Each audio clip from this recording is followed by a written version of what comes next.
Dear listeners, this story is originally in Russian, but I found it quite interesting, so I decided to narrate it and share it with you.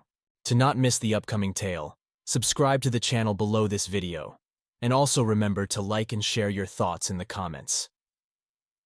Dear listeners, today I am delighted to present to your attention a story titled The Captain by Yuri Belkin, which means it will be immensely captivating. Get cozy, and let's begin.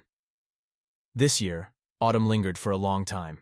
It delayed unsuspecting summer, leisurely, little by little, without disclosing its devious schemes in any way. Carelessly, summer reveled in everything. In September, the vivid sun still shone. The days were balmy and cloudless. The foliage remained green, the sky blue, and the girls youthful and lively.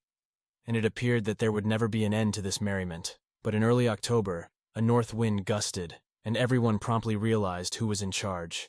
The frigid wind carried with it rain, not a cloudburst that passed in the summer and swiftly concluded, alarming everyone with thunder and lightning, but a small, quivering, dank rain that seemed to never cease. Instantaneously, fallen leaves blanketed the sidewalks with a golden carpet.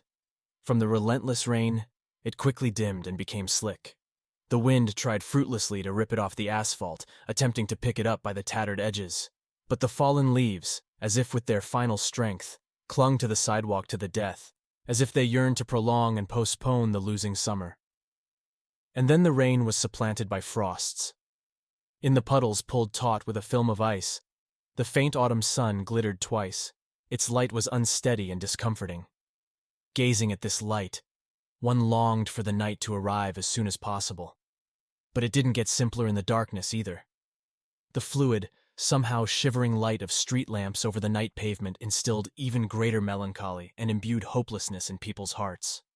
Only the sea saved. Its unhurried waves rolled onto the shore with some irresistible persistence and pounded against the embankment, as if trying to tell the silent granite about their innermost secrets. Autumn had no power over them. The sea has its own laws. The wind over the sea is not the wind on the shore. Every morning, he combed the crests of the waves and arranged them in order, like a caring but stern sergeant of young recruits. But that wasn't the main thing. The sea gave a feeling of freedom, and that was the point. Yuri Ivanovich Belkin was plagued by an inexplicable feeling of unease all day. At first, he thought it was somehow connected to work, but the tugboat familiarly clattered, pushing the recently arrived bulk carrier in the left side. Then he suddenly recalled the morning conversation with his wife. As always, Barbara got wound up over some little thing. In general, lately she began to become unpredictably quick-tempered. It was enough of a small spark, and a real scandal would erupt in the house.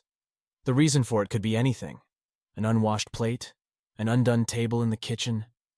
Belkin caught himself thinking that he was not at home, but in a minefield. You never know under which bush it will explode.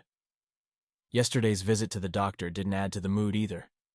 The old doctor looked at the cardiogram for a long time, turning it this way and that. Belkin even got the impression that he wanted to taste it, but was embarrassed. Then, chewing his lips, the doctor said that the film was bad. Some kind of myocardial ischemia was visible, and in general, Yuri Ivanovich was in a pre-infarction state. He needed to take care of his heart, limit alcohol, and smoking. Age, my friend. What do you want? But what age? Only 56, the very prime of life. Just live and live. Belkin was not very upset by the doctor's words, but in the evening he still decided to talk to his wife. Maybe go to a resort, in a lifetime they had never been. But in the evening, Varya came late, excited and cheerful.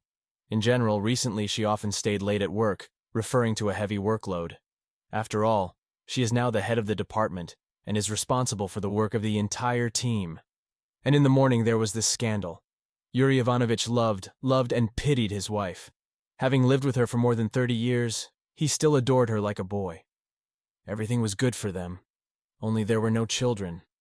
At first, Belkin was very worried, ran to doctors with his young wife, until one physician told him, "You are fine. It's your wife who is infertile. She will never have children. Accept my condolences." With great difficulty, he managed to persuade the doctor not to tell this to Varya. He was afraid that it might traumatize his beloved.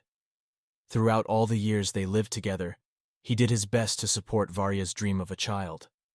But you can't deceive fate. He remembered how Varya once fell gravely ill, how he hardly left her for almost 2 months. He begged the management for leave and practically settled in the hospital. Yuri Ivanovich fed his wife from a spoon and taught her to walk again. Varya recovered. When Belkin went to work, they told him that there was a vacancy for the captain of a cruise liner, but since he was not there, they appointed someone else. The dream of his whole life collapsed. But he didn't worry. The main thing was that everything was fine with Varya. Once, in some regular quarrel, Varya accused Yuri Ivanovich of the absence of children. He only flinched, as if from a blow, and silently left the room. Today he will talk to his wife. After all, she is his only native and beloved person in the whole world. Belkin looked out the porthole. The tugboat was approaching the pier, and the bosun jumped out to the starboard side with a throwing end in his hands.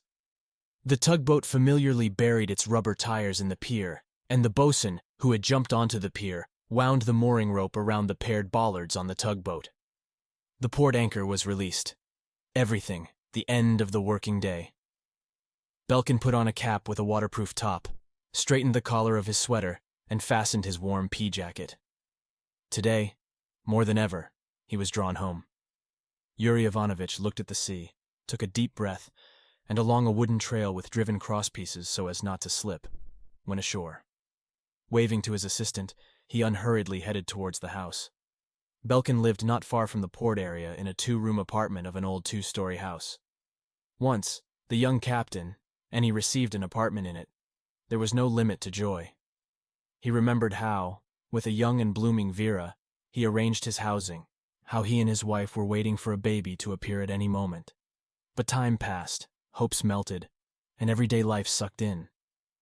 Varya eventually turned into an eternally dissatisfied, grumbling wife. Gradually, the warmth in the relationship disappeared, and over time, the spouses began to drift apart. Yuri Ivanovich shook his head, driving away gloomy thoughts. Here is the house. The windows of the kitchen, facing the bay, were lit. He was even surprised. For once Varya was at home. It would be just an opportunity to talk. Having climbed to the 2nd floor, Belkin opened the door with his key and entered the apartment. "Vera, I'm home," he said loudly as usual, and hung his cap on a hanger. Then, without hurrying, he undressed, and smoothing his gray hair, went to the kitchen. At the very doors, he almost stumbled over a large suitcase or bag. "Hi, are you going on a business trip?"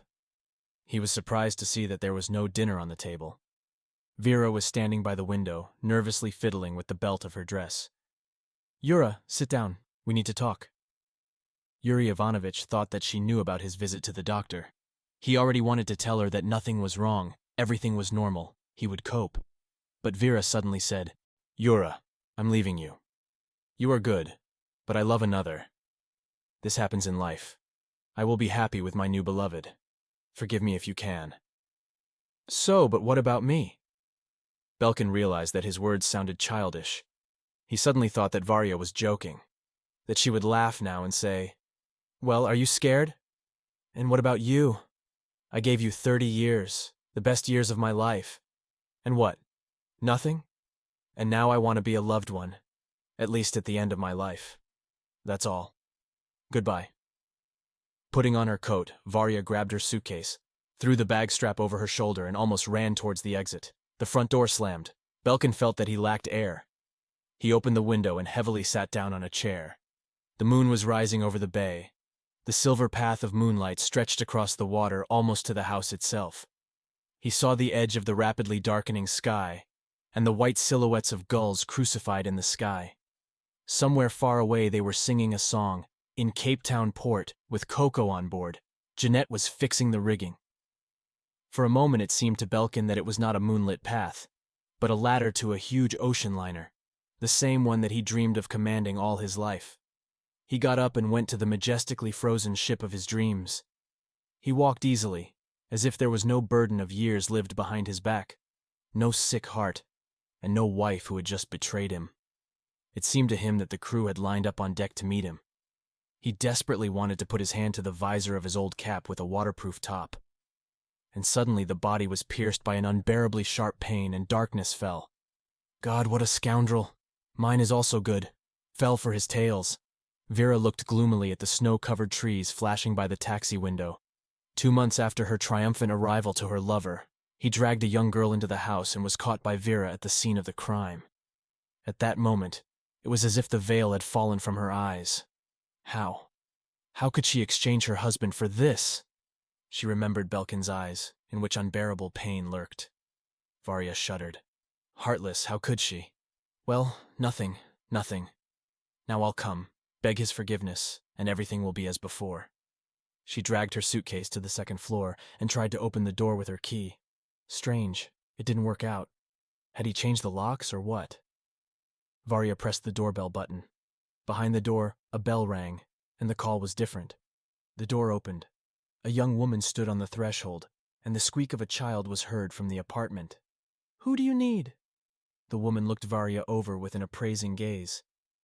Is Yuri Ivanovich at home? Yuri Ivanovich? The woman thought for a second. That was the previous owner of the apartment.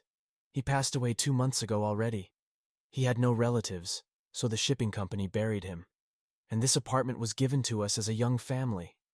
Varya's hand rose by itself, and she heard how the heavy suitcase fell with a thud on the landing.